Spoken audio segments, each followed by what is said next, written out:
සුබ දවසක් කියලා මම සාදරයෙන් පිළිගන්නවා ටෙක්නික් 5 YouTube channel එකෙන් අරගෙන තවත් සුපිරි වීඩියෝ එකකට මේ වීඩියෝ උඹට අරගෙන වෙලා තියෙන්නේ මේ දවස්වල TikTok එකේ trending වෙන AI පොට එක ලේසියෙන්ම හදාගන්න විදිය ගැන. එහෙනම් වැඩි කතා නැතුව වීඩියෝ එකට සෙට් වෙමු. යාළුවනා මුලින්ම කරන්න ඕන ෆෝන් එකේ තියෙන Google browser මෙන්න මේ විදිහට ඕපන් කරගන්න එක. ඕපන් වුණාට පස්සේ ඔය search bar එක search කරනවා Gemini AI කියලා. ඊට බලන්න පුළුවන් Gemini එකේ login link එක මෙන්න මේ විදිහට තියෙනවා. අන්නේ link එක එකපාරට touch කරන්න.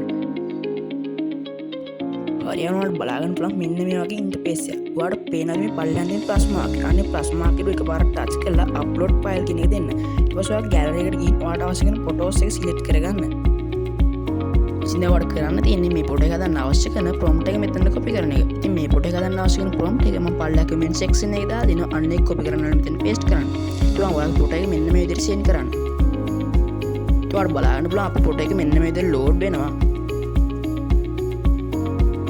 ඔයාලට බලාගන්න පුළුවන් අපේ ෆොටෝ එක මෙන්න මේ විදිහට ජෙනරේට් වෙලා ඉවරයි. ඉතින් ඔයාලට මේ ගැලරි එකට සේව් කරගන්න ඔයාලට පේනවා මේ උඩින් තියෙන ඩවුන්ලෝඩ් බටන් එක. අන්නේ ඩවුන්ලෝඩ් බටන් එක උඩ එකපාරට ටච් කරන්න. ඊට පස්සේ ඔයාලට පුළුවන් ඔයාලගේ ගැලරියට මේ ෆොටෝ එක ලේසියෙන්ම සේව් කරගන්න. හරියන්නේ මේ විදිහට තමයි හරියට මේ වගේ ෆොටෝයක් Gemini එකෙන් ක්‍රියේට් කරගන්නේ. ඉතින් අද මේ වීඩියෝ එක මෙතනින් ඉවර කරනවා. මගේ YouTube channel එක subscribe කරන්න අමතක කරන්න එපා.